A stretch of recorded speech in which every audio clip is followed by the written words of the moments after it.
Hello everyone, দেখতে পাচ্ছেন গাবতলী শহর কিন্তু বৃষ্টি পানিতে এবং কি বন্যাতে কিন্তু তলিয়ে যেতেছে। আমাদের বাংলাদেশের মানুষরা, গাবতলীর মানুষগুলো কতটা অসহায়। তো আমাদের মাসুম ভাই কিন্তু আজকে অনেক দিন হয়েছে এই কাঁঠালগুলো আনছে, বৃষ্টির কারণে কিন্তু কাঁঠালগুলো বিক্রি করতে পারতেছে না। তো আপনারা সবাই দোয়া করবেন জানি বৃষ্টিটা জানি অতি তাড়াতাড়ি জানি শেষ হয়ে যায়।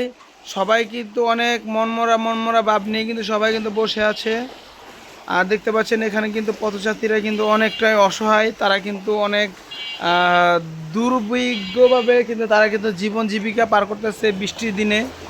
তো আমরা কিন্তু অনেকটাই অসহায়, কেননা এখানে কিন্তু বৃষ্টির কারণে আমরা কোনো কিছুই করতে পারতেছি না। আমাদের দোকান এবং কি সব কিছুই কিন্তু অবস্থা ভয়ানক খারাপ।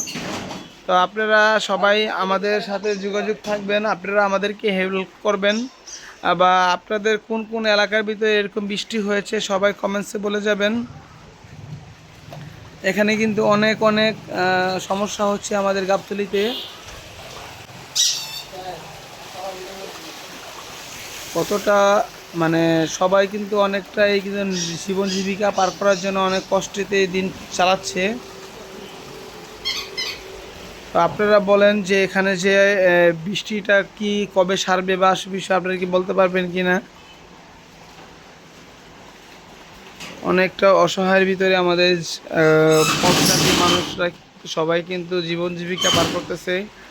আপনারা সবাই দোয়া করবেন যেন অতি তাড়াতাড়ি জানি এই বৃষ্টি জানি ঠিক হয়ে যায়।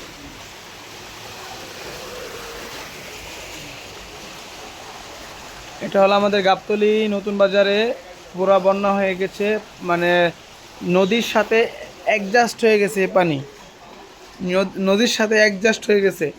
মাসুম ভাই, আপনি কিছু বক্তব্য বলবেন?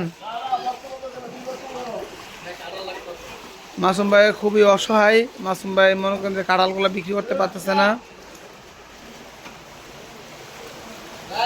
এ বড় ভাই, এদিকে আসেন। আপনার আপনার জীবন জীবিকা কেমন কাটতেছে এই পানির ভিতরে?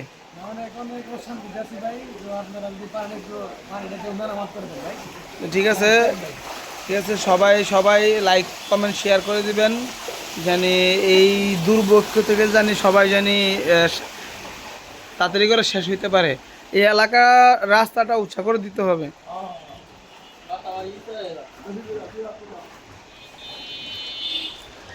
তো আজকের জন্য বিদায় নিচ্ছি, টাটা বাই বাই, আল্লাহ হাফেজ।